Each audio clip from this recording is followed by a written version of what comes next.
We stand, we rise, we kill, alright. We stand, we rise, we kill, alright. We stand up, we rise up to give our lives up for this burden, this passion to burn a lifetime for you. Hey guys, Legendary Ghidorah here, and yeah, you guys saw the title. If you guys have read or watched my my little short I made, I think a couple hours ago, maybe, you guys would know that I made a short, and that this video was going to come out today, and tomorrow you guys will get Gormagala versus Valstrax, Battle of Elder Dragons. So without further ado, let's begin with this review here. Now, if you guys want to know where this time placing is, this actually takes place after Pacific Rim Uprising. But so, let's really give it a thorough breakdown on what happened. Classic kaiju film here. Pacific Rim Pacific Rim Uprising was based on a new generation of Jaegers, a new generation of pilots, and again, much more powerful kaiju. New abilities, new methods, new means to kill, Category 4s and Category 5s. They're really just skipping the whole Category 3 thing entirely, right? So, we have new Jaegers like Striker, sorry, not Striker, Eureka. I mean, yeah, Striker Eureka does actually count as a next-gen Jaeger because he is a Mach 5 here.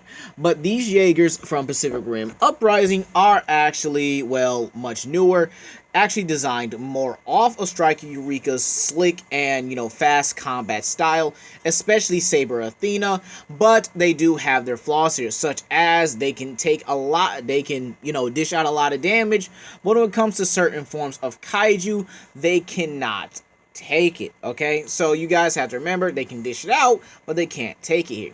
This is also one of the newer gen of, kaiju. You have Raijin, Strikethorn, Hakuja, who can absorb and redirect kinetic energy, shoot spikes, and actually are great at burrowing. It actually makes you wonder how humanity even is able to, fight off these kinds of monsters.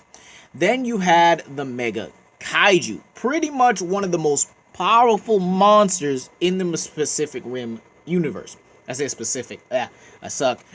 In the Pacific Rim universe, if not the most powerful kaiju in the Pacific Rim universe so far.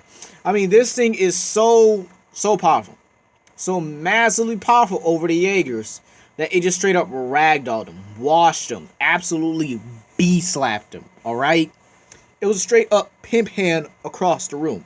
I mean, look at this here. He literally says, yeet, boy, you thought I was going to fall for that little eye trick you did there?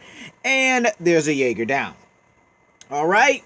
So, we got a thorough history here. Pacific Rim Uprising really wasn't the best movie in box office, but in my opinion, still delivered what we wanted. We wanted to see giant monsters versus giant robots, and we basically delivered here. We got to see basically plot armor times 10 here, even though if you guys read some of the descriptions and the bios of the Jaegers, so they weren't really some of the best Jaegers to be made here.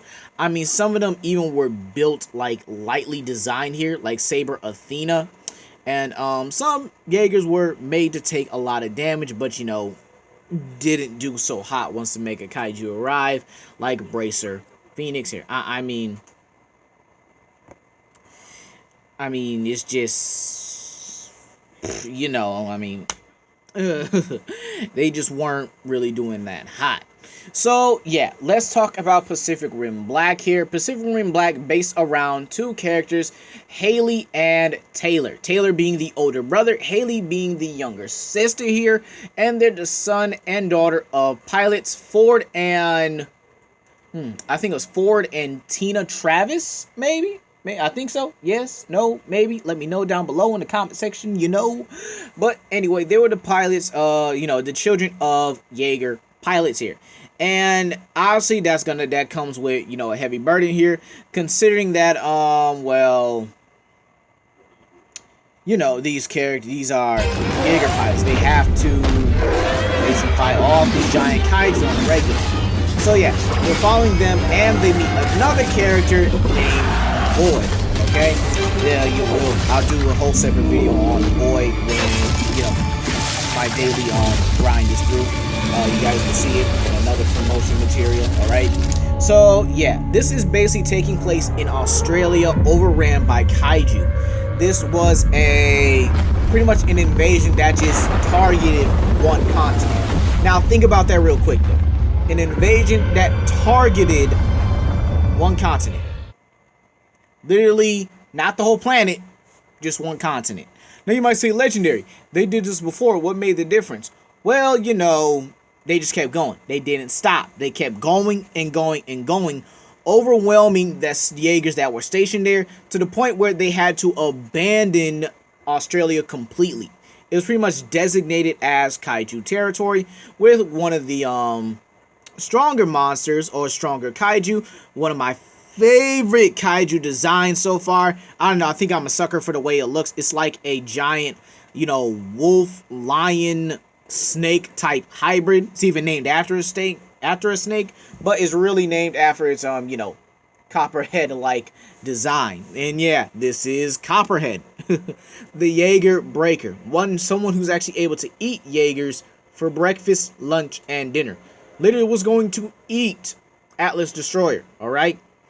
So yeah, honestly, this is one amazing series. I mean, I give it a 9 out of 10 in my opinion here.